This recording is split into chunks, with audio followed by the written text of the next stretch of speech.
Good afternoon, ladies and gentlemen. To our honored guest, Dr. Jaime Tugade, our beloved directress, Mrs. Perdasil Satore,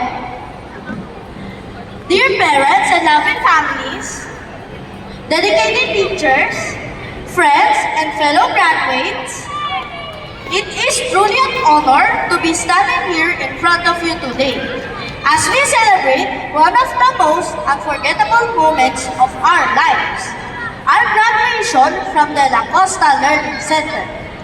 6 years ago, we each walked into this school with different dreams, hopes, and fears. Some of us were shy and some were loud, and many of us didn't even know how to tie our own shoelaces yet.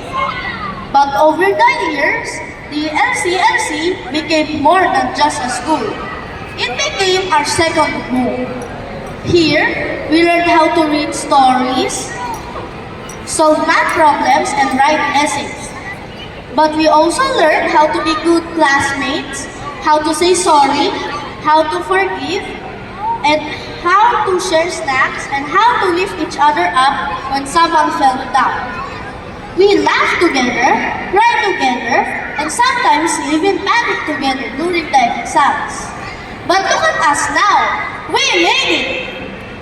As we prepare to move on to the next chapter of our journey, let us carry the lessons we've learned, not just from textbooks, but from each other. Let's remember to be kind, stay curious, and to never be afraid of making mistakes. Because making mistakes means we are trying, and trying is the first step to getting better. This day would not be complete without giving thanks to all the people who helped us get here. To our Almighty God, thank you for your guidance, protection, and the strength you give us each day. We offer all of this to you. To our dear directress, Teacher Cassie, thank you for always supporting us, believing in us, and making sure we have everything we needed to grow. You are the heart of our school, and we are so grateful for your love.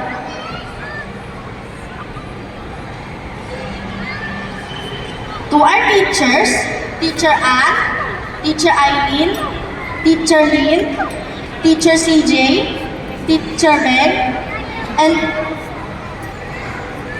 especially to our class advisor, Teacher May, thank you for your endless patience, for believing in us, for teaching us not just with your words, but with your hearts. We know we're not always the quietest or the most focused, but we truly appreciate every lesson, every reminder, and every encouraging word you've given us. To Kuya Aaron, thank you for always welcoming us at the gate with a smile and for being a Kuya A to all of us. Your kindness never goes unnoticed. To my classmates, thank you for the laughter, the group works, the games, and the silly moments we'll always remember. You were not just my classmates. You became my friends and my second family. To all our parents and families, thank you for your love and support. You are our biggest cheerleaders and our safe place. Now, if you allow me, I would like to give the deepest thanks to the two people who have been my greatest sources of strength. My grandma, and most of all, my mommy. Mommy, I don't know where to even begin. You are my hero. You are not just a mother, you are everything all at once. You are my biggest fan, my teacher at home, my nurse when I'm sick, my protector, and my best friend. Even when it's hard, you never give up. Even when you're tired, you never show it. You've done everything alone, but you've made me feel like I have everything. And that's because I do. I have you.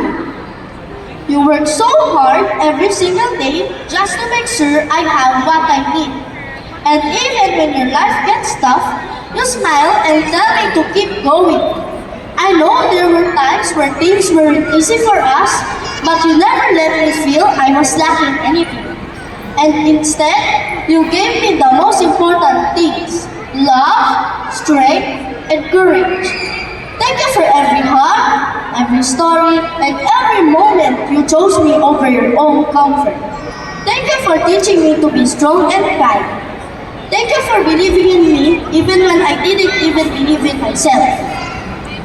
Mom, today I stand this stage with pride, not just for myself, but for you. Everything I have accomplished, I owe to your sacrifices, your prayers, and your love. I hope I've made you proud because I am so proud to be your child. Grandma, thank you for being by our side, for always showing us your love through your words, warm hugs, and your endless prayers. You are the heart of our home, and your kindness has shaped me too. I am standing here because of both of you. You are my foundation, and you will always be my inspiration. Fellow graduates, as we move forward into a new chapter, let us always remember what DLCLC has taught us.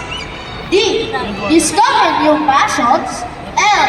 Learn from every experience. C. Create opportunities for ourselves and others. L. Live with purpose and resilience. And C. Connect with the world in meaningful ways.